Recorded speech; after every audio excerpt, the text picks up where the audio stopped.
Assembly budget సమావేశాలు సజావుగా సాగకుంటే రాష్ట్రంలో ప్రభుత్వం కోలడం, రాష్ట్రపతి పాలన రావడం ఖాయమని సిపిఐ రాష్ట్ర కార్యదర్శి నారాయణ జోషం చెప్పారు.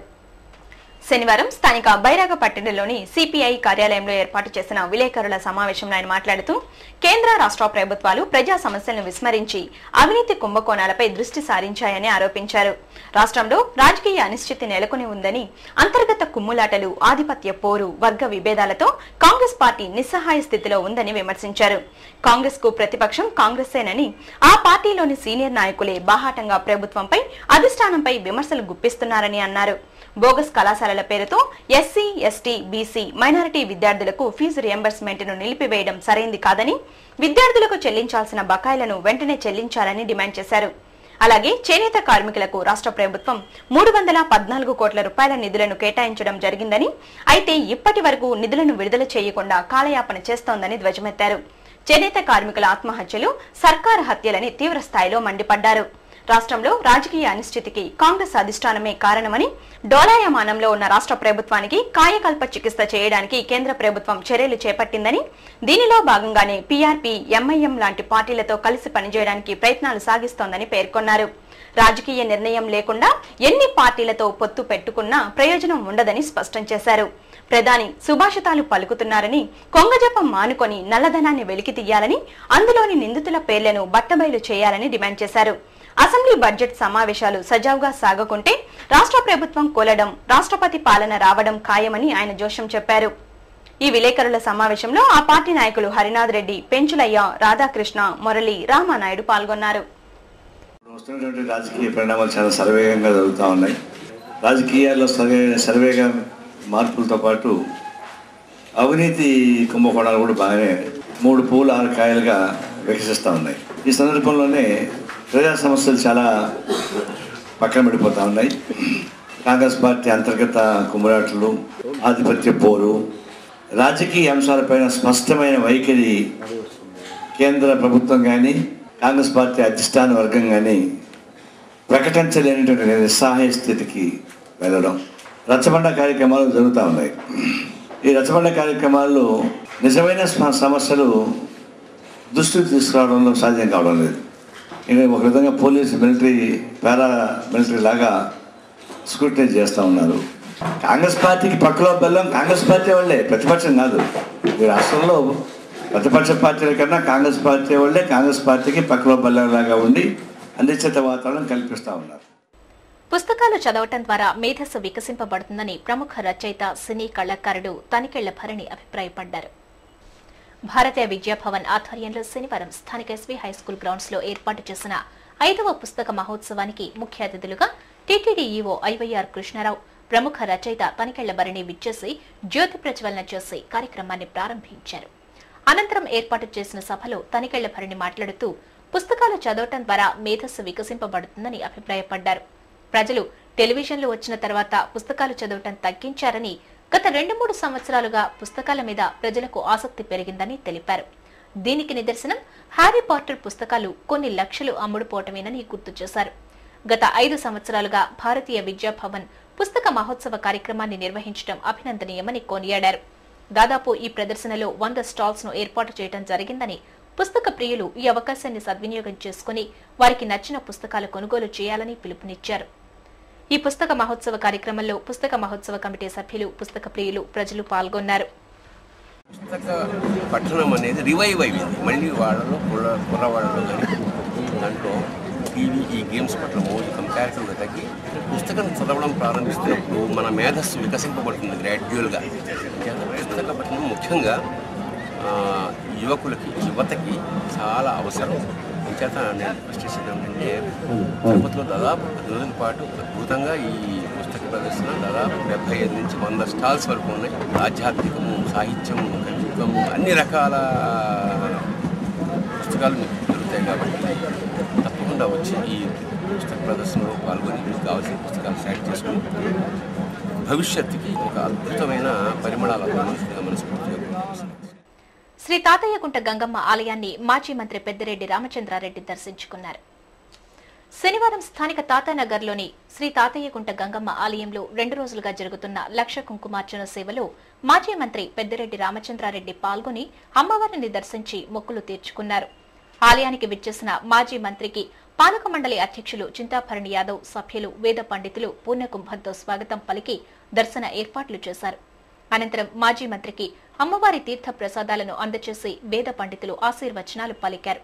ఈ కార్యక్రమంలో ఆలయ పాలక మండలి సభ్యులు కేవీఎస్ ఋషికేష్, శ్రీధర్ రెడ్డి, ప్రసాద్ బాబు, అమర్నాథ్ రెడ్డి, నాగరాజు, రవిచంద్ర, ఈవో ఏకాంబరం, కాంగ్రెస్ నాయకులు తదితరులు పాల్గొన్నారు. జరగనున్న 10వ తరగతి పబ్లిక్ పరీక్షలలో ప్రభుత్వ, జిల్లా పరిషత్ పాఠశాలల్లో చదువుతున్న విద్యార్థులు మంచి ర్యాంకులు, మంచి ఫలితాలు సాధించే దిశగా జిల్లా విద్యాశాఖ చర్యలు చేపట్టింది. ఇందులో భాగంగా జిల్లా వ్యాప్తంగా 200 మంది విద్యార్థులకు చిత్తూరులో ఇన్స్పైర్ పేరిట ఇవ్వనున్న శిక్షణ కార్యక్రమం శనివారం ప్రారంభమైంది. అర్ధ సంవత్సరం పరీక్షలలో 550 పైగా మార్కులు సాధించిన విద్యార్థులను ఇన్స్పైర్ శిక్షణకు ఎంపిక చేశారు. శనివారం నుంచి సోమవారం వరకు 3 రోజుల పాటు ఈ శిక్షణ తరగతులు జరుగుతాయి. శిక్షణలో ఉన్న విద్యార్థులకు, అధ్యాపకులకు ఉచిత భోజన వసతిని జిల్లా విద్యాశాఖ ఏర్పాటు చేసింది. లెక్కలు, హిందీ, ఇంగ్లీష్, సైన్స్ సబ్జెక్టులలో 95% పైగా మార్కులు ఎలా సాధించాలో ఆయా సబ్జెక్టుల ఉపాధ్యాయులు శిక్షణ ఇస్తున్నట్లు జిల్లా విద్యాశాఖ అధికారి శామ్యూల్ తెలిపారు. ప్రతిరోజు ఉదయం 7 గంటల నుంచి రాత్రి 9 గంటల వరకు శిక్షణ ఇప్పిస్తున్నట్లు డీఈఓ తెలిపారు. ఈ శిక్షణ కార్యక్రమంలో చిత్తూరు ఉప విద్యాశాఖ అధికారి దేవానందరెడ్డి తదితరులు పాల్గొన్నారు. రక్షణ కల్పించాల్సిన పోలీసు అధికారే తమ కుటుంబంపై కక్ష సాధింపు చర్యలకు పాల్పడుతున్నారని ఆరోపిస్తూ ఓ బాధిత కుటుంబం స్థానిక వెస్ట్ పోలీస్ స్టేషన్ ఎదుట ఆందోళనకు దిగిన సంఘటన శనివారం జరిగింది. స్థానిక బాలాజీ కాలనీలోని పోలీస్ క్వార్టర్స్ లో కాపురముంటున్న తేజ్ సందీప్ పై వెస్ట్ సీఐ అంజు యాదవ్ అమానుషంగా దాడి చేసి గాయపరిచారని, ఏ తప్పు చేయని తన సోదరుణ్ణి ఎందుకు చితకబాదారని నిలదీస్తూ ఆ బాధిత కుటుంబం, విద్యార్థులు వెస్ట్ పోలీస్ స్టేషన్ ఎదుట ఆందోళనకు దిగారు. అధికార దుర్వినియోగానికి పాల్పడ్డ సీఐ అంజు యాదవ్ పై కఠిన చర్యలు చేపట్టి తమకు న్యాయం చేయాలని పెద్ద ఎత్తున నినాదాలు చేస్తూ తమ నిరసనను వ్యక్తం చేశారు. ఈ సందర్భంగా బాధితుడు తేజ్ సందీప్ సోదరి మాట్లాడుతూ తన సోదరుడు ప్రేమ వివాహం చేసుకున్నాడని, అయితే అతని అత్తమామలు పోలీసులపై ఒత్తిడి తీసుకొచ్చి తమ కుటుంబాన్ని తరచూ వేధింపులకు గురి చేస్తున్నారని ఆరోపించారు. ఈ క్రమంలోనే శుక్రవారం రాత్రి బాలాజీ కాలనీలో వెళ్తున్న తన సోదరుడు తేజ్ సందీప్ ను బెస్ట్ సీఐ యాక్సిడెంట్ కేసు నెపంతో విచక్షణారహితంగా కొట్టి బూటుకాలితో తన్నారని ఆరోపించారు. ఒకవేళ తప్పు చేస్తే కేసు పెట్టి న్యాయబద్దంగా చర్యలు చేపట్టాలే తప్ప బూటుకాలితో తన్నటం ఎక్కడి న్యాయమని ప్రశ్నించారు. పోలీసుల వేధింపుల నుండి తమకు విముక్తి కల్పించి తమ సోదరుడికి న్యాయం జరిగేంత వరకు పోరాటం కొనసాగిస్తామని, స్పందించకపోతే స్టేషన్ ఎదుటే ఆత్మహత్యకు పాల్పడతామని హెచ్చరించారు. నిన్న అసలు ఒక కారణం లేకుండా ఒక చాలా చిన్న మ్యాటర్ ని సిఐ గారు అంజు యాదవ్ అంట మా అన్నని బాగా కొట్టినారండి. ఆవిడ రావాల్సిందే. ఆవిడ దేనికి కొట్టింది? నలుగురులో మా అన్నని ఇక్కడ తన్నిందంట. దేనికి తన్నింది? అంత తప్పు మా అన్న ఏం చేసినాడు? గత 1 month గా అతన్ని బాగా హెరాస్ చేస్తుంది. మా ఇంటి ఎదురుగా వచ్చి కూర్చున్నా కూడా మీ ఇంటి ఎదురుగా మీకేం పని, ఏం పని బయట మీకు అనే సరుస్తా ఉంది. అనవసరంగా మా అన్న నిన్న కొట్టింది, మా అన్నని తన్నింది. ఆవిడ వచ్చి మాకు సమాధానం చెప్పాల్సిందే. మ్యారేజ్ చేసుకున్నాము, మా ఇంట్లో వాళ్ళకి అది నచ్చలేదండి. 1 year నుంచి మమ్మల్ని హెరాస్ చేస్తూనే ఉన్నారు. అది ఎందుకు చేస్తున్నారో తెలియలేదు. టార్గెట్ అంతా మా ఆయన పైనే ఉన్నారు. న్యూ ఇయర్ రోజు గొడవ జరగడము, ఆయన ఏందో నిన్న చిన్న అద్దం పగిలిందానికి డిఎస్పీ రావడం ఏందో, కేసు పెట్టడం ఏందో, వాళ్ళని కొట్టడం ఏందో, పగిలిన ఆయన లోపల పెట్టి ట్రీట్మెంట్ ఇస్తూ తప్పు లేనోని ఇక్కడ శిక్షించడం ఏందో మాకు న్యాయం కావాలండి. దీనిపై సీఐ అంజు యాదవ్ ను వివరణ కోరగా బాలాజీ కాలనీ పరిసర ప్రాంతాలలో ఈవ్ టీజింగ్ పెచ్చుమీరుతోందని, స్థానికుల ఫిర్యాదు మేరకు క్రమం తప్పకుండా పెట్రోలింగ్ చేస్తున్నామని, ఈ క్రమంలో శుక్రవారం రాత్రి బాలాజీ కాలనీలో పెట్రోలింగ్ చేస్తున్న సమయంలో ఆ రోడ్డుపై సుమారు 60 మంది గుమ్మికూడి ఉండటం, వారిలో 2 ఒకరిపై ఒకరు దాడులు చేసుకోవటాన్ని గమనించి అదుపు చేయడానికి తన సిబ్బందితో వెళ్లి ఇరు వర్గాలను అదుపులోకి తీసుకోవటం జరిగిందని వివరించారు. ఇరు వర్గాలను విచారించి కేసు నమోదు చేయటం జరిగిందే తప్ప ఎవరినీ బూటుకాలితో తన్నలేదని ఆమె వివరణ ఇచ్చారు. ప్రత్యక్షంగా ఎవరైతే బాలాజీ కాలనీ క్వార్టర్స్ లో ఉంటున్న మగపిల్లకాయలు వాళ్ళని ఈవ్ టీజింగ్ చేయడమే కాకుండా చెప్పరాని మాటలతోటి, బూతులతోటి వాళ్ళకి ఈవ్ టీజింగ్ జరుగుతుంది, మేము బతకలేము, మేము ఆత్మహత్య చేసుకుంటాము అనే అంశాలతోటి రాసిన లెటర్ ఎస్పీ గారికి పర్సనల్గా వెళ్తే సార్ నన్ను పిలిపించి నేను ఫ్రీక్వెంట్గా విజిట్ చేయడం జరుగుతూ ఉంది. దాని తర్వాత నా బ్లూ కోట్స్ వాళ్ళని కూడా ఎక్కువ విజిట్ పంపిస్తున్నాను. నేను రాత్రి డిఎస్పీ గారి ఆఫీస్ నుండి వస్తున్నప్పుడు just in front of Snowfield bakery దగ్గర there is a big fighting going on. ఒక 70 మంది మూగున్నారు, ఒకరిని పట్టుకొని కొడుతున్నారు. నేను అక్కడ ఆగాను, ఏం జరిగింది, యాక్సిడెంట్ జరిగిందేమో అని చెప్పి నేను అక్కడ ఆగాను. ఆగిన తర్వాత అక్కడ ఇద్దరు ట్రాఫిక్ కానిస్టేబుల్స్ కూడా ఉన్నారు. ఏం జరిగిందని నేను ట్రాఫిక్ కానిస్టేబుల్స్తో అడిగితే వాళ్ళు చెప్పారు, మేడం వాళ్ళు కొట్లాడుకుంటున్నారు, ఒకరిని ఏదో పట్టుకొని కొడుతున్నారు అని చెప్పనేసి. ఈ గలాట రోడ్డు పైన జరిగింది కాబట్టి మేము తీసుకొచ్చాం, కేసు కట్టాము. జిల్లా బీసీ సంక్షేమ సంఘం జిల్లా అధ్యక్షులు బుల్లెట్ సురేష్ కు ఏదైనా జరిగితే రాష్ట్ర ప్రభుత్వమే బాధ్యత వహించాలని ఆ సంఘం నగర కమిటీ హెచ్చరించింది. బుల్లెట్ సురేష్ కు సంబంధించిన ప్రైవేట్ గన్మెన్ ను అరెస్టు చేసిన సంఘటనను ఖండిస్తూ బీసీ సంక్షేమ సంఘం నగర కమిటీ శనివారం స్థానిక ప్రెస్ క్లబ్ లో విలేకరుల సమావేశం నిర్వహించింది. ఈ సందర్భంగా నగర అధ్యక్షులు శ్రీహరిబాబు మాట్లాడుతూ ప్రాణహాని ఉందని రక్షణ కల్పించాలని ప్రభుత్వానికి విజ్ఞప్తి చేస్తే స్పందించకపోగా నియమించుకున్న ప్రైవేట్ గన్మెన్ ను అరెస్టు చేయడం సరైంది కాదని, ఇది కేవలం రాజకీయ ఒత్తిడి వల్లే జరిగిందని ఆరోపించారు. బుల్లెట్ సురేష్ కు ప్రభుత్వమే గన్మెన్ కు అనుమతి ఇవ్వాలని, లేని పక్షంలో ఆయనకు ఏదైనా జరిగితే ప్రభుత్వమే బాధ్యత వహించాల్సి వస్తుందని హెచ్చరించారు.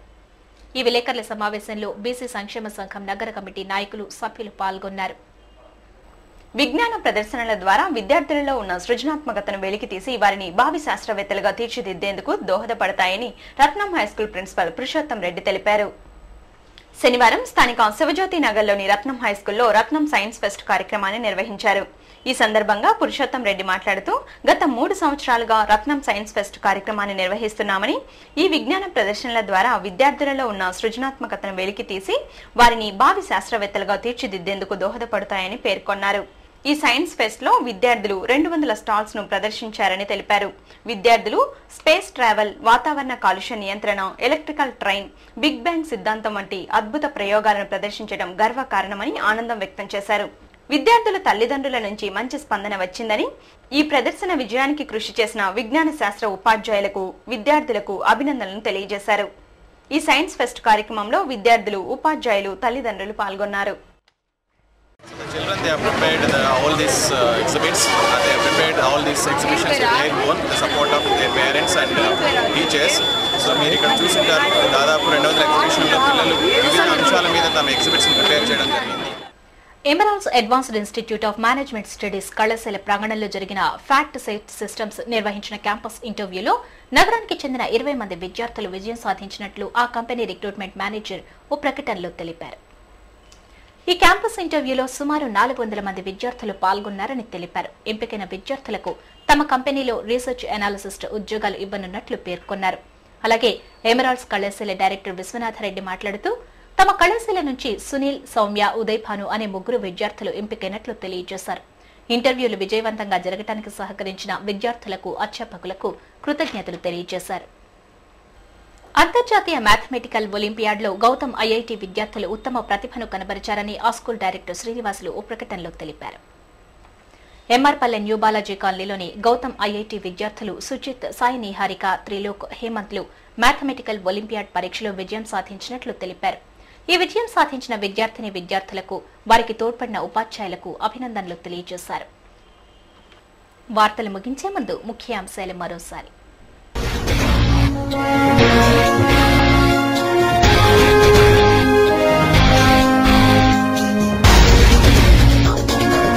కృష్ణా ట్రిబ్యునల్ తీర్పును అమలు చేస్తే రాష్ట్రం ఎడారిగా మారుతుంది. టీటీడీ సాధికార మండలి ఏకపక్ష నిర్ణయాలకు స్వస్తి పలకాలి. బీజేపీ జాతీయ నాయకులు ఇంద్రసేనారెడ్డి. శ్రీవారి ఆలయాన్ని పురావస్తు శాఖకు అప్పగించాలన్నది కేవలం ఆలోచనే కానీ నిర్ణయం కాదు. పాలక మండలి సమావేశంలో తుది నిర్ణయం. ఐవైఆర్ కృష్ణారావు వెల్లడి.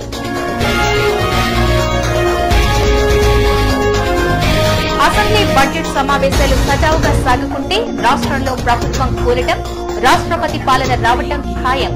చేనేత కార్మికుల ఆత్మహత్యలు సర్కారీ హత్యలే. సిపిఐ నారాయణ ధ్వజం.